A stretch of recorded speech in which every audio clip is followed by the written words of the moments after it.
esta red de leña, pero me dijeron, así que 50 dice ahí roto. ¿Qué puso ese roto ahí? Buenas noches, bienvenidos. Qué gusto saludarles y estar acá reunidos. Damos la bienvenida a nuestro hermano pastor y su familia, Cecia y las nenas que salieron de viaje unos días, pero qué alegre que ya están de vuelta y nos hace mucha falta, así que qué alegre que ya estén acá en casa y ya nos sentimos completos otra vez. Así que gracias a Dios por sus vidas, hermanos, qué alegre que estén acá. También saludando a la doctora Jessica Bonilla, que hoy nos acompaña. Bienvenida, Jessy, qué alegre que estés acá. Pues Jessy no viene todos los martes porque no está aquí. De lo contrario, pues aquí tendríamos el gusto de tenerla, así que bienvenida. Y a los demás, pues no los saludo por nombre, que todos los demás somos de casa. Ahí con uno que otro que se ha escapado, pero es que el clima no nos ha dejado, ¿verdad? Solo hermana Margarita vino con su capa y todo ahí, tan chula Margarita que nos anima mucho, hermana Margarita, muchas gracias. El Señor le bendiga. Por supuesto que usted no viene por mí, ¿verdad? Sino por el estudio y por el Señor, pero no deja uno de sentirse bendecido de verle acá, hermana. Así a cada uno de ustedes, bienvenidos. Vamos a continuar nuestro estudio. Por favor, nuestro estudio en la carta a los Hebreos, y hoy nos toca ver, seguir viendo el capítulo 7. Hoy vamos a avanzar otro poquito en el versículo 11 hasta el 19. Del 11 al 19 vamos a estudiar hoy. Vamos a continuar viendo por qué el sacerdocio de Jesús es superior al sacerdocio levítico. ¿Por qué? ¿Por qué nuestro Señor Jesucristo es nuestro sumo sacerdote? ¿Por qué Jesús es sacerdote? A nosotros pareciera que esas preguntas no nos dan mucho sentido, ¿verdad? Bueno, Él es sacerdote y punto, ¿verdad? Y qué alegre. Y para el judío era difícil entenderlo porque para ellos no podía haber un sacerdote que estuviera fuera de Leví, de la tribu de Leví. Si la persona no era levita, era imposible ser sacerdote. Hebreos capítulo 7, versículo 11 al 19. Amén. Sí, Hebreos 7, 11 ahorita.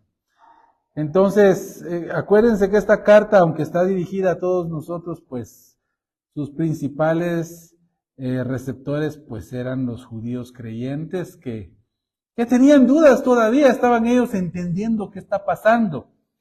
Y una de las dudas frecuentes para los israelitas creyentes, israelitas mesiánicos, acuérdense que esto no nos debe sonar raro a nosotros que hayan judíos mesiánicos. El Mesías vino a los judíos. El Mesías es un Mesías judío que vino a los judíos y Dios en su misericordia nos alcanzó a nosotros. O sea que no vino por nosotros, claro que también vino por nosotros. Pero Jesús está cumpliendo todas las profecías que fueron dadas a Israel. Y entonces era importante, hermanos, que se explicara, porque los judíos, pues, también muy bíblicos, decían, bueno, pero ¿cómo que el Mesías es sacerdote? Para ellos estaba bien que fuera rey, es el hijo de David. ¿Se recuerdan ustedes el título de Jesús, el hijo de David? Y eso para el judío significa darle el trono de Israel. Viene, y acuérdense ustedes de que el Señor desciende de David por la vía de mamá y papá.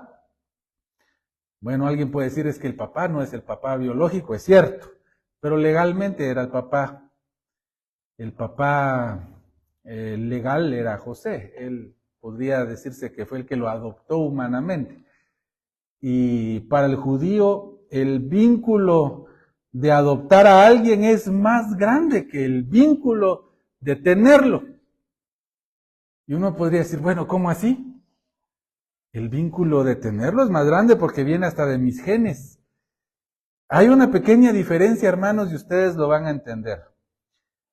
Cuando un hijo nace de seno en la familia, y los que somos papás aquí lo vamos a entender fácilmente, puede que hasta un hijo se nos haya venido, ni planificado, pero vino el bebé y a mí me pasa cada poco, y hoy me pasó de que una pacientita pues se asustó de estar embarazada, es más, ni quería, no eran sus planes, casada, ¿verdad, hermanos? En el matrimonio, y sin duda se le fueron algunos días de su método de planificación y se vino un bebé.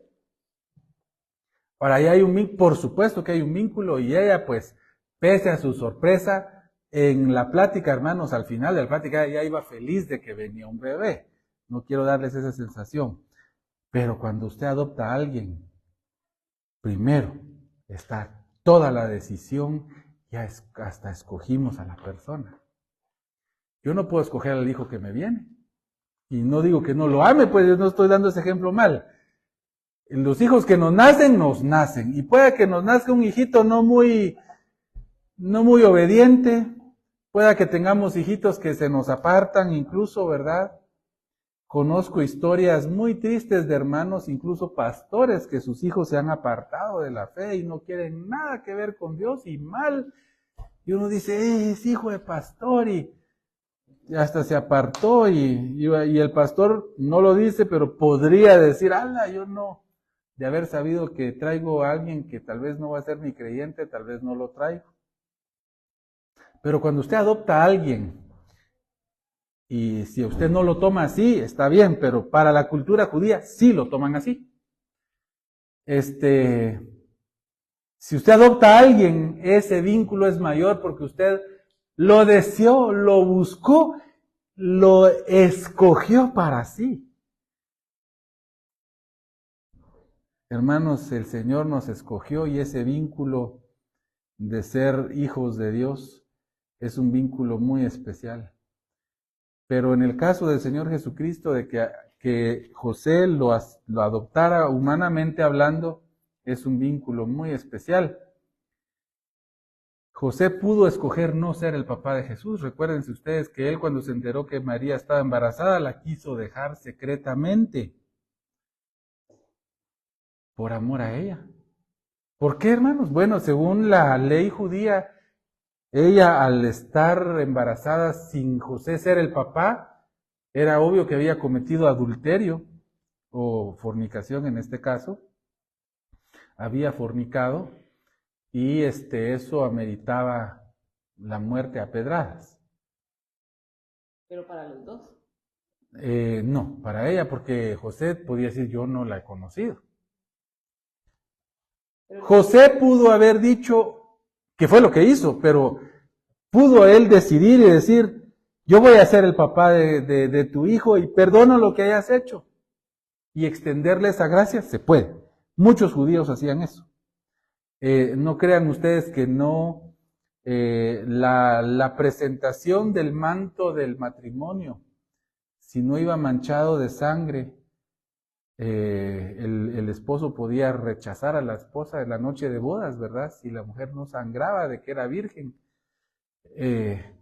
Sin embargo, el hombre judío podía ahí mismo perdonarla. Está bien, yo te recibo así. Y no era obligatorio mostrar el manto en público. Pudo decir, todo bien, amigos, y celebrar la fiesta. Pudo que los dos ya se hayan comido el pastel antes de casarse y ya tenían el plan de decir eso, también pasaba. En usos y costumbres hay historias al respecto, ¿verdad? Hay gente que daba testimonio de eso, y lo cual no era tan necesario porque según la ley hebrea la podía tomar. O sea, si pasaba eso, pedir perdón y tomarla. Lo que la ley iba a hacer era obligarla a casarse. Eso es lo que tocaba. En el caso, hermanos, de Cristo, hermanos, con la iglesia, que simbólicamente y espiritualmente nosotros somos la esposa de Cristo. Cristo, hermanos, en su noche de bodas va a encontrar a una mujer que no es virgen, una mujer que ha fallecido. Adelante, hermanos, pasen a sentarse. Bueno, me hace unas sillitas de allá, donde están J, hay varias sillas. Ahorita traemos otras sillitas, hermanos, siéntense. Bienvenidos. Estamos en Hebreos 7, versículo 11. Sí, los niños están allá, que en una su clasecita, si ella quiere, ¿verdad? Si no, se puede quedar como ustedes quieran, allá a la par. Ahí nomasito enfrente. Entonces les decía yo, hermanos, de que en la noche de bodas que vamos a estar con Cristo, Él va a encontrar, hermanos, que la iglesia no es una mujer limpia. Nosotros no somos una iglesia limpia para Él. Sin embargo, Él va a presentar su propia sangre como prueba de nuestra pureza, porque su sangre purifica nuestros pecados. Esa es una de las razones por las cuales el símbolo de la sangre de Cristo, aunque fue cierto que su sangre, hermanos, literalmente su sangre es la que nos quita todo pecado, una de las razones por las que Dios usa este símbolo es que para la cultura judía, en la noche de bodas, es la sangre de la esposa, demostrando ser virgen, que demuestra su pureza y su dignidad de ser la esposa adecuada del joven que se está casando. En cambio, la sangre de Cristo, hermanos, es la que es puesta en ese manto para decir, es cierto que no eres pura, pero yo te hago pura, yo te justifico. Y eso hace que nosotros seamos puros delante de Cristo. Así, hermanos, que para el judío estaba esta gran situación. Bueno, ¿cómo es que Jesús, el Mesías, es rey y sacerdote? Otra cosa que ya lo hemos hablado en varios estudios, pero ya que varios de ustedes no han estado, estamos en Hebreos capítulo 7, versículo 11. Entonces aquí está explicándoles, hermanos, el escritor a los hebreos, miren, todo eso es cierto. El rey no puede ser sacerdote, el sacerdote no puede ser según la ley mosaica, pero Dios se dejó un testimonio de que Dios en su soberana voluntad podía establecer un sacerdocio puesto por Él mismo. Pero los judíos iban a decir, entonces no es de Dios, por eso Dios dejó un antecedente en el cual se puede, y es el sacerdote de Salem, Melquisedec, que ya hemos visto bastante.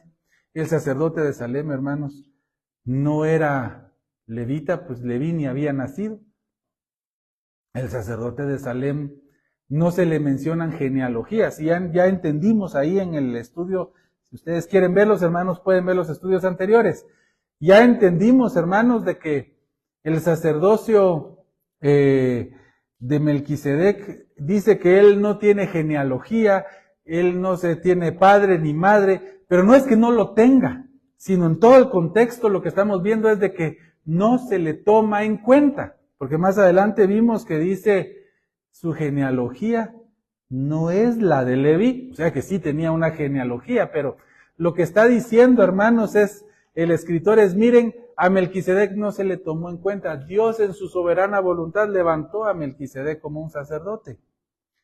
En ese orden, o sea, en ese antecedente es que Jesús es sumo sacerdote para siempre. Aunque Jesús no venga de la tribu de Leví. Por eso es que Jesús, hermanos, es sacerdote y rey. Algo que no pudo ser David. Como vamos a ver acá en el Salmo 110, hay un dato que los judíos se quedan sin poder responder. Es increíble, hermanos, y triste que ellos se cieguen a reconocer a su Mesías como su Mesías. Es triste, hermanos. Lo vamos a ver acá en este pasaje también, pero eso es lo que está haciendo aquí el escritor, y ahora nos va a hablar como algunos datos más que fortalecen de que Jesús es sumo sacerdote, aunque no venga de Leví. Versículo 11 vamos a ver, pero antes vamos a orar. Nuestro Señor, gracias porque nos permites reunirnos en este momento.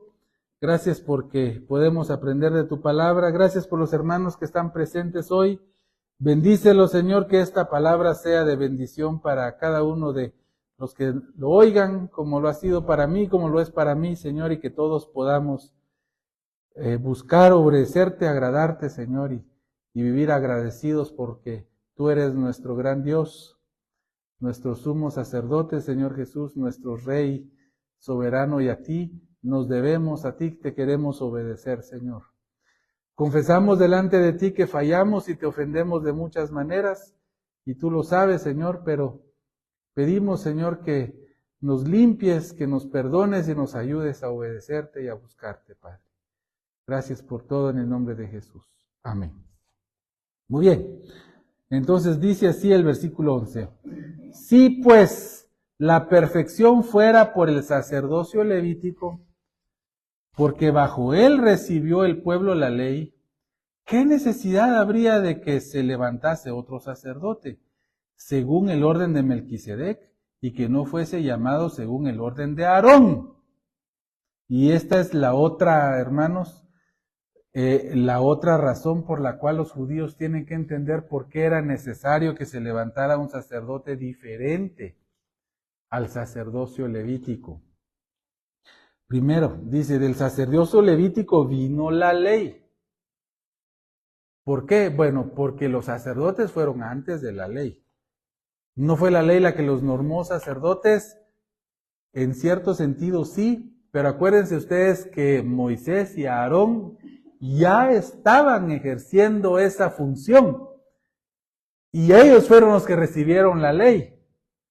Moisés y Aarón ya teniendo ellos. Por supuesto Moisés, pero Moisés ya estaba con Aarón y ya estaban haciendo. De hecho, Dios nombró a Aarón para que respaldara a Moisés ante Faraón, y su función iba a cambiar cuando recibieron la ley. Y aquí mismo aclara el escritor.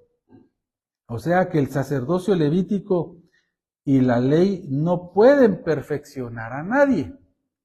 Así dice entre paréntesis. Ahora, este paréntesis, hermanos, es inspirado. No es que lo puso el traductor o alguien ahí esto entre paréntesis para que entendamos nosotros, no. Está dando una explicación adicional de que la perfección no vino por el sacerdocio levítico. Así dice, porque bajo él recibió el pueblo la ley. Ahora, si tenemos dudas, aquí está declarando categóricamente que la ley fue recibida bajo el sacerdocio levítico. Y entonces pregunta el escritor, es una pregunta que dice, ¿qué necesidad habría aún de que se levantase otro sacerdote según el orden de Melquisedec y que no fuese llamado según el orden de Aarón? Bueno, es una pregunta retórica porque la respuesta es obvia. La respuesta es, ya que ese sacerdocio no pudo perfeccionar a nadie, por eso es que es necesario que se levante un sacerdote según el orden de Melquisedec. O sea que el sacerdocio levítico y la ley no perfeccionan a nadie, hacía necesario que hubiera un sacerdocio diferente, un sacerdote diferente. Acuérdense que los sacerdotes son personas como nosotros, que hablan de parte de nosotros ante Dios. Vimos que esa es la diferencia del profeta. El profeta es una persona como nosotros, que habla a los hombres de parte de Dios. Los sacerdotes hablan de parte de Dios, de los hombres hacia Dios. Lastimosamente, los sacerdotes levíticos eran tan como las personas que era necesario, como ya estudiamos bastante, que ellos hicieran un sacrificio por ellos mismos primero, perdonando Dios sus pecados para que ellos ya pudieran entrar adelante de la presencia de Dios en favor del pueblo. Y eso hace que Jesús, hermanos, sea idóneo para nosotros como sacerdote, porque es como nosotros, entiende cómo somos nosotros, es humano como nosotros, pero sin pecado. Y es idóneo que entre delante del Padre como sacerdote, porque aunque es humano como nosotros, es Dios como su Padre. Y eso hace que Él pueda hablar en los mismos términos con su Padre, en favor nuestro. Y eso ya lo ha explicado el escritor bastante en los pasajes anteriores. Versículo 12 dice, porque cambiando el sacerdocio, necesario es que haya también cambio de ley. Aquí quiero que ustedes vayan notando algunas cosas. Dios cambia su forma de actuar con las personas en su soberana voluntad. Ahora, no es que Dios cambió porque le fracasó un plan anterior. Eso no enseña la Escritura. Era su plan eterno, hermanos, que así fuera. En su conocimiento, hermanos, también anterior a todas las cosas. Era su plan eterno, pero hay un momento en el que Él cambió. Era necesario que también un cambio de ley. Oiga, cambió la forma en que trata Dios con las personas. Dice, así que si la ley vino por el sacerdocio levítico y este es reemplazado por el sacerdocio según el orden de Melquisedec, que es dado a Cristo, también es necesario cambiar la ley. ¿Por qué? Porque si esa ley está vigente, nos obligaría a nosotros a acudir ¿a quién, hermano? A la ley, pero ¿a quién? A un sacerdote levita. Porque eso es lo que Dios había establecido. Ustedes quieren, hermanos, acercarse a Dios y quieren hacerlo como dice la ley y como Dios había revelado, había que ir al sacerdocio levítico. Eso era lo que Dios había hecho. Pero Dios cambió el sacerdocio. Obviamente también tiene que cambiar la ley, porque si la ley sigue vigente de la misma manera, tendríamos que irnos al sacerdocio levítico. Tendríamos que buscar quién desciende, y Noé, usted, hasta donde yo recuerdo, no desciende de Leví. Creo que de Simeón, ¿verdad? Yo digo que de Saúl. De Saúl no. Entonces, hermanos, no podríamos nosotros acercarnos a Dios, pero Dios cambió eso. ¿Se arrepintió Dios? No, hermanos. Dios, es un plan, no, ese es el plan eterno de Dios que en este momento pasara. Pero el cambio para nosotros fue. ¿O vamos a un sacerdote levítico nosotros? No. Definitivamente. Es necesario que haya también un cambio de ley, como dice el 12, versículo 13. Y aquel de quien se dice esto es de otra tribu de la cual nadie sirvió al altar. De hecho, hermanos, nadie sirvió al altar de otra tribu que no fuera de Leví. Quienes lo intentaron, hermanos, les fue muy mal. Los reyes que intentaron, me vienen dos inmediatamente a la memoria. Dos reyes, uno, fue Jeroboam, no me recuerdo si él fue uno de ellos, pero hubo uno que entró al templo, a entrar y ahí quedó leproso, y su hijo tuvo que quedar. Oseas fue, sí, Oseas, si no estoy mal, Oseas, exactamente. Acaz también, ¿verdad? Sí, Acaz también. Lo tuvieron que sacar del templo inmediatamente. 70. Gracias, sí, muy buen dato. Gracias a Dios que aquí está el pastor ya. Hay al menos 3 entonces, porque Saúl, hermanos, aunque no había templo, intentó hacer el sacrificio que corresponde, y eso están estudiando los niños hoy allá, a Saúl. Intentaron, hermanos, hacer un sacrificio, siendo de la tribu de Judá. Entonces, eso es lo que dice el escritor, y aquel de quien se dice eso es de otra tribu de la cual nadie sirvió al altar. Hermanos, entonces, ¿hay cambio de ley? Hay cambio. Dios cambió su forma de tratar. Les digo porque a veces hay confusión con eso. Cuando hablamos de que decimos, bueno, es que Dios, pidámosle a Dios porque Dios no cambia. Dios no cambia en esencia. Pero Dios ha cambiado su forma de tratar con la humanidad en varias ocasiones. Por ejemplo, hermanos, en este momento Dios no está muriendo. Jesús en este momento ya no está muriendo. ¿Y es el mismo? Es el mismo. Hay algunos que tienen ese dicho, es que Dios es el mismo, por eso hace lo mismo. No es lo mismo decir que la persona es la misma persona a que hace la misma cosa. Es que Dios no cambia. Dios no cambia en esencia. No cambia en su gran plan eterno. Él lo sigue al pie de la letra como Él lo diseñó desde la eternidad. Pero Dios ha cambiado a través de la historia. Dios cambió la forma en que trataba con la humanidad después de la caída de Adán. Tenía una forma de tratarlo. Cuando de Adán cayó, cambió su trato con él. Cuando fue el diluvio, cambió su forma de tratar con eso. Ahora, la cambió a como él venía en su plan. La cambió acorde a su plan. Nosotros solo estamos observando un cambio que él ha hecho. Así, por eso, hermanos, dice el 13, y aquel de quien se dice esto es de otra tribu, de la cual nadie sirvió al altar. Hoy sí. Eso está diciendo acá. En primer lugar, este sacerdote es de otra tribu. Jesús es de la tribu de Judá. Él tiene derecho al trono por ser descendiente de Judá. Pero ¿tiene derecho al sacerdocio porque la mamá era de Leví? No, la mamá también era de Judá, sino porque es según el orden de Melquisedec, que Dios dejó ese antecedente. Por eso vean ustedes que no es casualidad para Dios y no es que Dios esté ajustándose porque el hombre hizo esto o lo otro, no, es su plan eterno.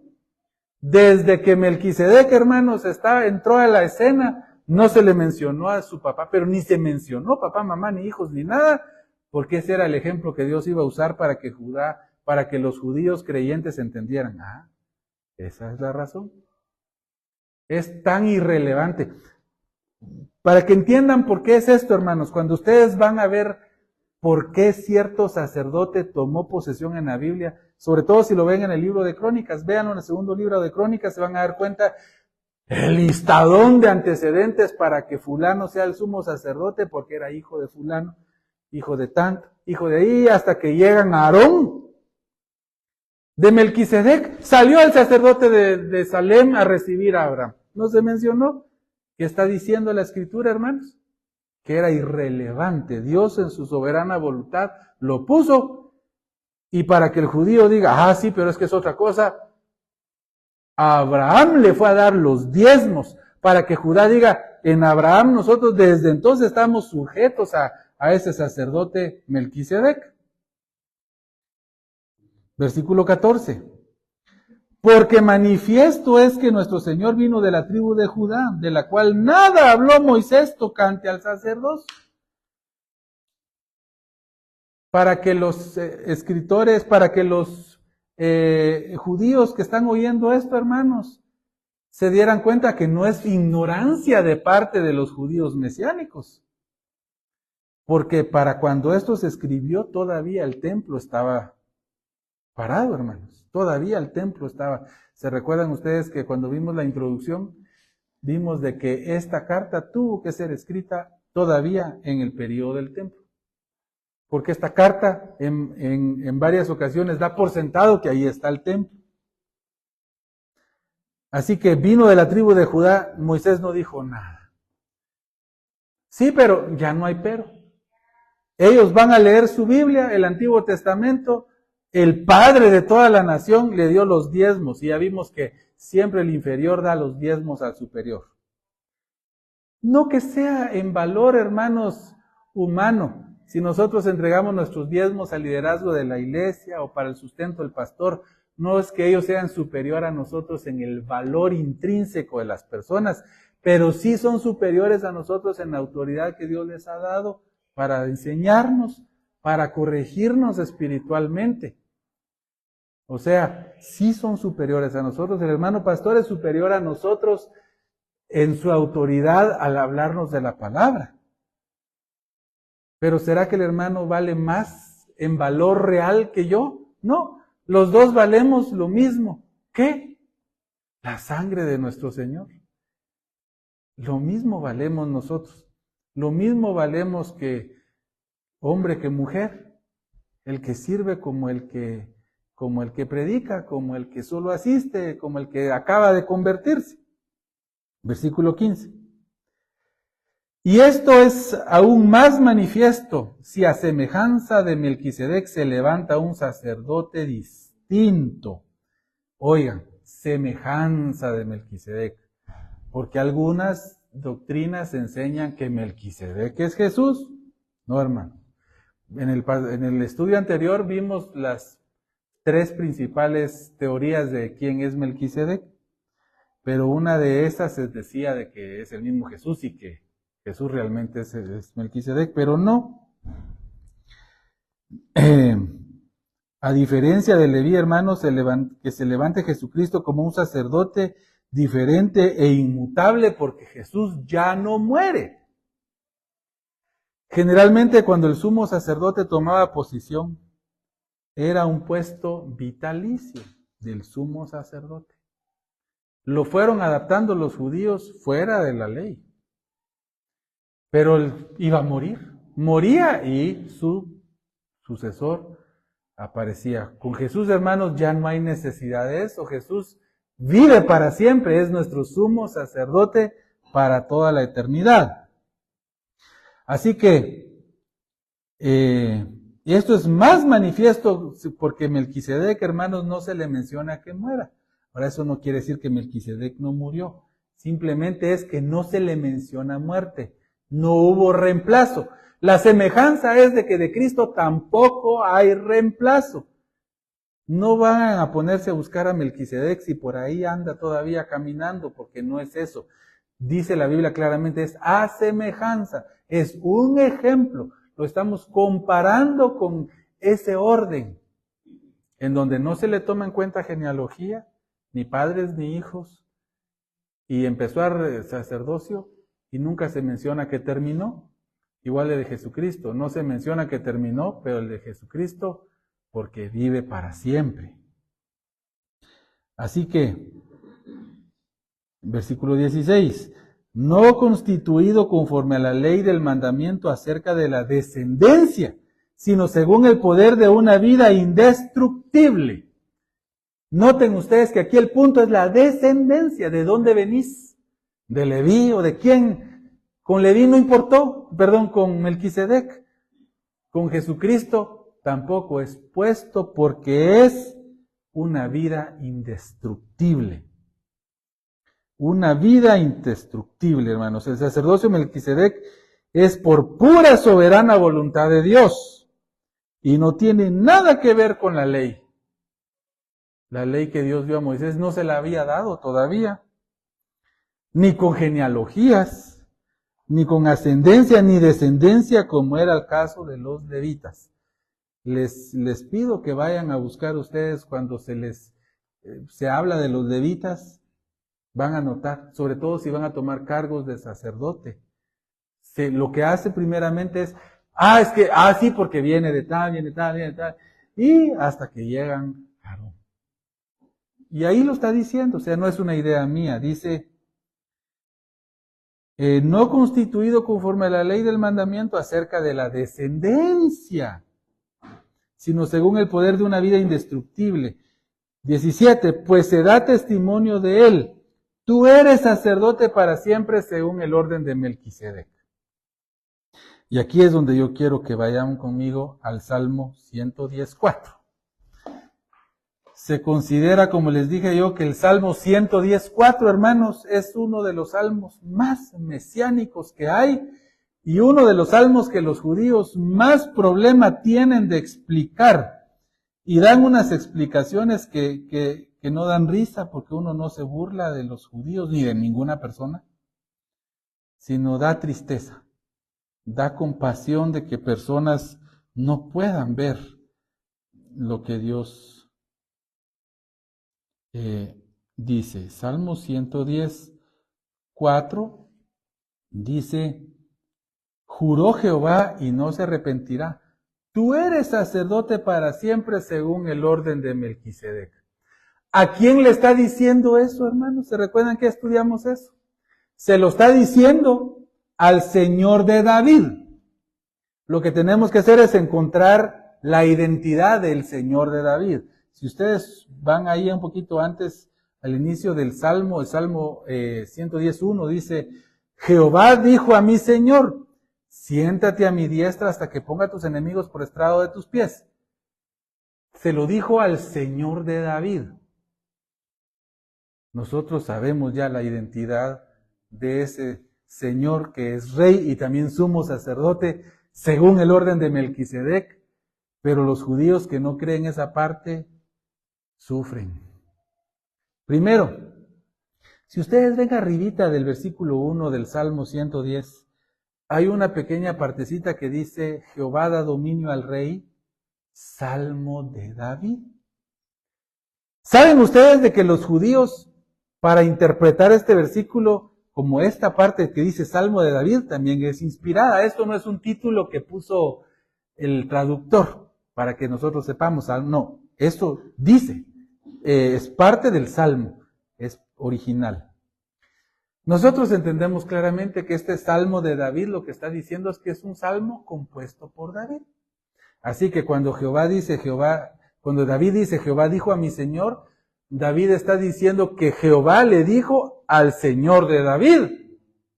Pero ¿saben qué dicen los judíos para arreglar eso? Dicen, es que este no es un salmo de David, sino es un salmo que habla de David. Así cuando los levitas cantan y dicen, Jehová dijo a mi Señor, aquí mi Señor se refiere a David. Así dicen ellos. Esa es la interpretación más aceptada por los rabinos de hoy, que está diciendo Salmo de David. Así como cuando uno dice, vamos a contar el cuento de Caperucita. Bueno, ¿qué es lo que voy a hacer? ¿Voy a contar un cuento de algo que dijo Caperucita o voy a contar el cuento que habla acerca de Caperucita? Noten que sí se pudiera, digamos, no tan fácilmente pues, pero sí pudiera decir uno, peor si aquí se refiere a que de verdad es un salmo que habla de David. No es que David lo haya escrito. Bueno. El problema serio es el versículo 4 del Salmo 110. Porque Jehová, dice, juró Jehová y no se arrepentirá, tú eres sacerdote. David, hermanos, no puede ser sacerdote. Según la ley, él es de Judá. Él no puede ser sacerdote según el orden de Melquisedec ni según ningún orden. Porque él, hermanos, no desciende y él vivía bajo la ley y no hubo cambio de ley. Y eso, hermanos, echa por tierra y los judíos ahí de eso hacen un chirmol para decir, no, pero es que lo que pasa es de que David hizo un poquito de función de sacerdote porque no es que realmente sea sacerdote, sino lo que pasa es que David llevó el arca del pacto desde la casa donde estaba hasta Jerusalén, y eso fue en un sentido sacerdotal en favor del pueblo, y en el corazón de él estuvo hacer el templo para que, por eso en ese sentido es que David también es sacerdote. Hermanos, la ley es tajante. Si no sos de Leví, no podés ser sacerdote. Les digo esto por si nos topamos algún día con algún judío por ahí que quiera hacer lo contrario. Pero, tristemente, hermanos, la mayoría de judíos de raza no conocen al Señor ni están interesados en saber del Señor. Regresemos, por favor, a Hebreos 7. Regresemos, hermanos, a Hebreos 7. Hebreos 7 y nos toca seguir viendo versículo 16. No, perdón, 17. Tú eres sacerdote para siempre según el orden de Melquisedec. Así que a diferencia del sacerdocio levítico que caducaba con la muerte, el de Melquisedec no. El levítico está ligado a la genealogía, el de Melquisedec no.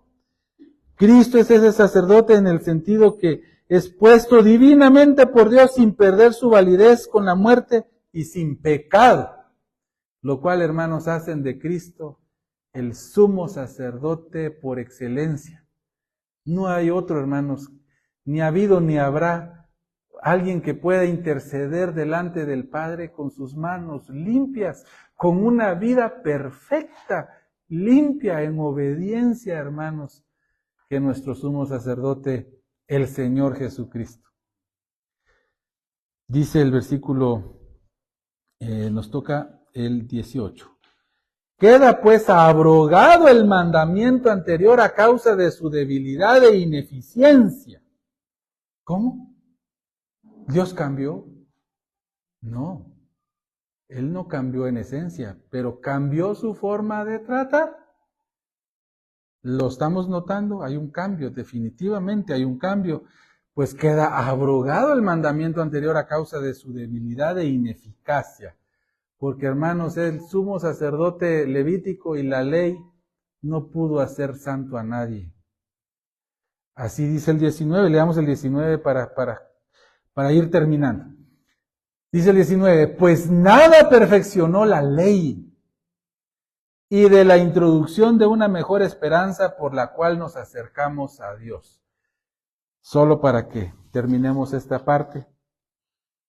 Dios cambia su plan de cómo trata con Israel y abre las puertas a los gentiles, hermanos, con esto.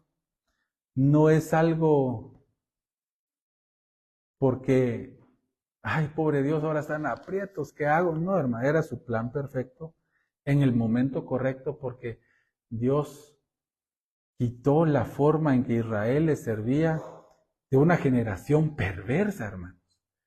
Los sacerdotes estaban vendidos con Roma. O sea, no crean ustedes que, ay, pobre los judíos. A mí me daba esa sensación, pobre los judíos, al fin y al cabo eran el pueblo. Eran corruptos, ya no tenían nada que ver. El templo ya era una cueva de ladrones, Jesús lo dijo, no es mi idea. Cueva de ladrones, ya no buscaban a Dios. No podemos generalizar. Estaba Gamaliel, estaba Ananías, estaban varios que amaban al Señor, pero como nación, institución, hermanos, Dios no permitió que este quebrantamiento tan duro viniera a un Israel espiritual, a un Israel en bancarrota espiritual. Y eso es lo que demuestra que la ley, nada perfeccionó la ley. La ley es experta, hermanos, es excelente para mostrar lo malo que hacemos. Para eso es buena la ley, señalar lo malo que hacemos. Cuando dice no mentirás y yo miento, la ley brilla. ¡Ah! Mintió. Ahí la ley lo muestra. Pero ayudarme a quitarme la mentira, la ley lo hace un poco al decir, mira, no hay que mentir, pero darme esa fuerza espiritual, ese amor a Dios para hacerlo, solo lo hace, como dice al final del 19, la introducción de una mejor esperanza, por la cual nos acercamos a Dios. Cuando nos acercamos a Dios, nos acercamos en esperanza, oyendo la buena noticia que Jesús perdona nuestros pecados, que Él va a interceder al Padre por nosotros. Y hermanos, esa esperanza se vuelve en una divina realidad de perdón de pecados, de adopción como hijos. Ahora somos hijos de Dios. Por adopción, somos menos que Israel. No, hermanos. Ya les mostré yo que para la cultura hebrea la adopción es un valor de que vincula aún mayor. Incluso eso era para los mismos romanos, era la misma manera. Así miraban ellos también la adopción como un vínculo incluso mayor al de la sangre, la adopción. Porque cuando nace un hijo en casa, nació el hijo y ahí está, y qué alegría, y nuestro hijo es nuestro hijo o hija. Pero cuando usted adopta, tiene que ir, encontrar a la persona, ir a hacer los trámites, ir a hacer los documentos, ir ante el juez, ir aquí, ir allá. Y, hermanos, todo eso hace que haya un mayor vínculo entre el adoptado y el que adopta. Así que no somos menores a Israel, nosotros somos mayores a Israel. Algunos dicen, ese amor a Israel pareciera como que quisiéramos ser judíos. No, hermanos, yo no quiero ser judío. No quisiera ser judío. Bueno, si soy, quisiera ser judío mesiánico. Pero al judío, hermanos, no le vino el Espíritu Santo como a nosotros como iglesia. Por eso David oraba, no quites de mí tu Santo Espíritu. Dios no le dice nunca eso a la iglesia le dice, no contristes al Espíritu Santo. Porque el cristiano sí entristece al Espíritu de Dios a veces con su forma mala de vivir. Pero hermanos, en cambio, en el pacto anterior, en la ley, los que gozaban de tener el Espíritu Santo era transitoriamente para una acción en particular. Muy bien. Entonces espero, hermanos, de que lleven en su corazón esto. Vamos a dar los saludos a los que nos vieron por las redes sociales y de ahí vamos a degustar de un tecito. A los cuales los que anden por Nevaj, si algún día andan por Nevaj, hermanos, que nos ven por las redes sociales, les invitamos, vengan aquí al Hospitalito, Servicios Médicos Vía Esperanza, Cantón Salinas. Sería un gusto tenerles acá. Y por supuesto, si no pueden venir o no están en este pueblo, pues siempre son bienvenidos a acompañarnos. Vamos a dar los saludos a algunas personas que nos dejaron acá. Saludos a mi señora madre, por supuesto. Gracias, mamita. Hermano Eliseo, el Señor te bendiga. Qué gusto. Hermano Eliseo, qué gusto. Eliseo fue un compañero de estudios bíblicos. Eliseo Ortiz, ¿se recuerda, hermano pastor? Sí. Eliseo, fuertes abrazos para ti, hermano. María Juana, Dios te bendiga, María Juana, qué gusto saludarte. Hermano Misael Hernández, qué gran privilegio verle conectado, hermano Misael, fuertes abrazos para usted y toda su familia. Siempre le apreciamos y recordamos con mucho cariño, hermano Misa. Saludos también a tía Norma Sagrario Astorga, también gracias por estar sintonizando, tía Norma. A Mayra Matías también, saludos Mayra. A tía Mercedes Herrera también, gracias por los saludos, fuertes abrazos. Mayra Matías nuevamente. Wally Cruz, felicidades Walter, ahí vimos del éxito, no me había enterado, pero qué alegría de tu nuevo triunfo, que el Señor te bendiga y uses tus nuevos conocimientos para la gloria del Señor. Lilian Maribel Salguero, ay, gracias Lilian, qué agradable sorpresa y saludos. Saludos para ti también y a la familia allá en Misco y a los de Zacapa también, por favor. También Fernando Morales, Dios te bendiga Fernando, qué gusto saludarte. Nos hacen falta, pero qué alegre que se pudieron conectar. A mi señor padre Gilberto Noriega también, gracias por sintonizar. El Señor les bendiga. Los invitamos para el próximo martes a las 7 y piquito. Pongan ahí su recordatorio si ha sido de bendición este estudio para ustedes. El Señor les bendiga. Muy buenas noches.